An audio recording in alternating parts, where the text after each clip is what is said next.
First up tonight, political apologies. Some believe politics means never having to say you're sorry, like Donald Trump on immigration. No, there's no apology because what I said is right. I mean, what I said is 100% right. Then there's Hillary Clinton's sort of quasi-apology about that private email server just yesterday.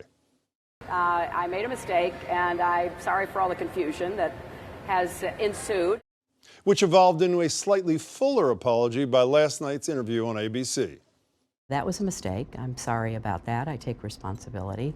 And I'm trying to be as transparent as I possibly can. Now, Hillary Clinton went a step further in her apology palooza, too. She sent out I'm sorries via both Facebook and email to her supporters. So, did it work? Joining me now for more on that are Steve Jardine. He's managed campaigns for Senators Daschle, Jim Webb, and John Edwards, and now teaches campaign strategy, including a class on the art of political apologies at Harvard's Kennedy School of Government. And David Gergen, former speechwriter for President Nixon, went on to serve under Ford, Reagan, and Clinton, and is now co-director of the Center for Public Leadership at Harvard. I'm glad to give you an opportunity to talk to each other in case you don't see each other over there. I just found out about his class. He's very popular. So I hear, actually. So Snapchat joke obviously didn't work. Right. Apologies to Andrea Mitchell saying, well, I apologize. I'm sorry if people were confused by this whole thing.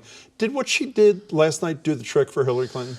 Well, it's hard to say. I mean, I think my sense is what happened is that she was hemorrhaging in the polls, and the poll that came out that said people think she's a liar, and I think some staffer said, you better apologize. The danger, I believe, in that is that, one, it better look real, and two, it's hard to say I'm sorry after 4 or 5 months of saying I didn't do anything wrong.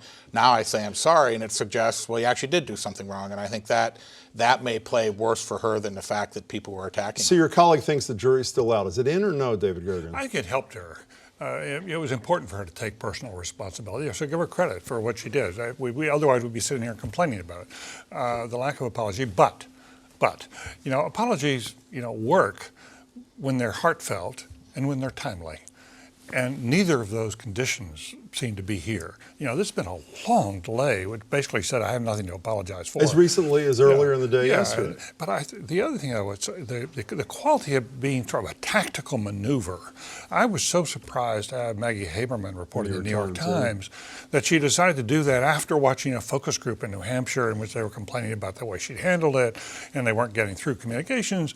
Why would the campaign put that out? Now we're going to show you the authentic Hillary Clinton, the one we have just manufactured in the back rooms. Okay, so let's step back for a minute. Let's talk about the art of the apology. Other than never beginning an apology, I'm sure you'd agree in your class, by saying, if I offended anyone. Putting that off the table, starting with you, Steve, pick an apology, a classic political apology that you think got it dead right or dead wrong. And why? Well, there's so many, and very often it's hard to get them 100% dead right because you apologized, you did something wrong. But you could make the case, and probably the proof is if someone wins. Michael Grimm, when he threatened to break the reporter in half and throw him off a balcony, went on camera.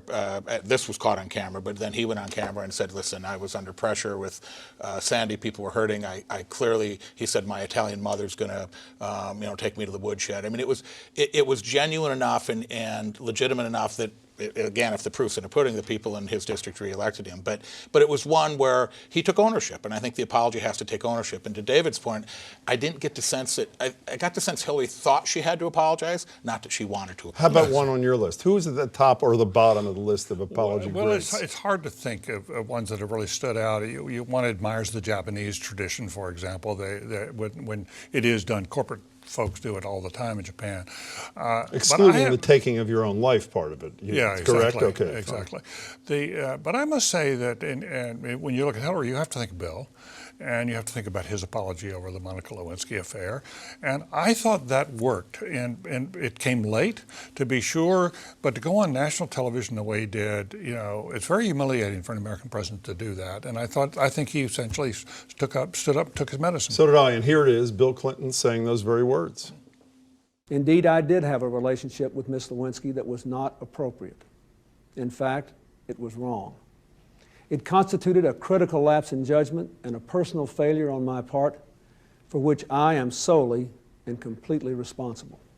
I agree with David that it worked perfectly, but he violated, to me, many of the rules that you guys are talking about, but it seems to me it worked because he's so skillful a communicator that almost anybody else saying the same words that Bill Clinton did, I'm not sure would have worked nearly as well, Steve. Well, usually they don't. Usually if you're going to give an apology, you give it immediately. You show an act of contrition. You show that you're sorry, and you better sell it. It better be real. Normally you don't get the luxury, and I don't disagree. I think Clinton did a terrific job, but Clinton's Clinton too, and I'm not sure a lot of people could have pulled it. You don't agree with me? Well, no, but here's the thing. Look, I think giving an apology in an offhand way in a TV interview is one thing. It's not much of an apology. To go on national television as President of the United States and look people in the eye and say, I really screwed this up, I think that's very meaningful.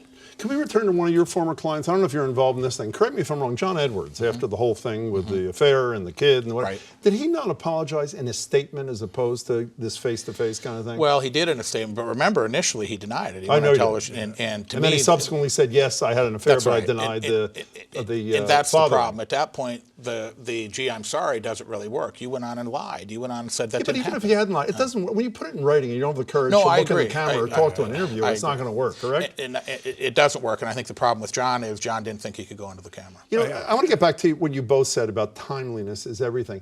How can people who are so smart not understand the fundamental rule? It seems to me, whether it's Tom Brady early on, of course he says he didn't do anything, or Hillary Clinton. If Hillary Clinton on day one in this email thing had said, listen, I didn't think I did anything wrong, but let me tell you, I am sorry to everybody to having even put this thing in front of you and all, it would have been gone, wouldn't it?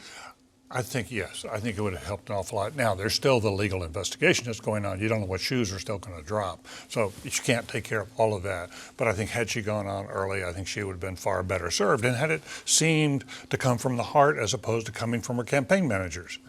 Can we, before we'd be remiss if we didn't mention the man who never apologizes. Donald Trump said it was too many years ago to remember when he last apologized.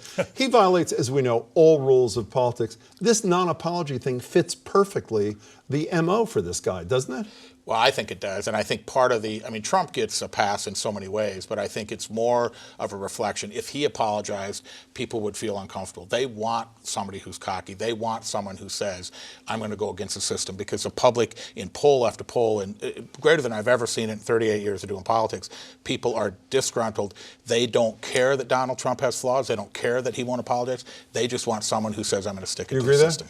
I think Donald Trump's popularity is an indictment of the political class. We would not be here if politics had been working in Washington the way it should have.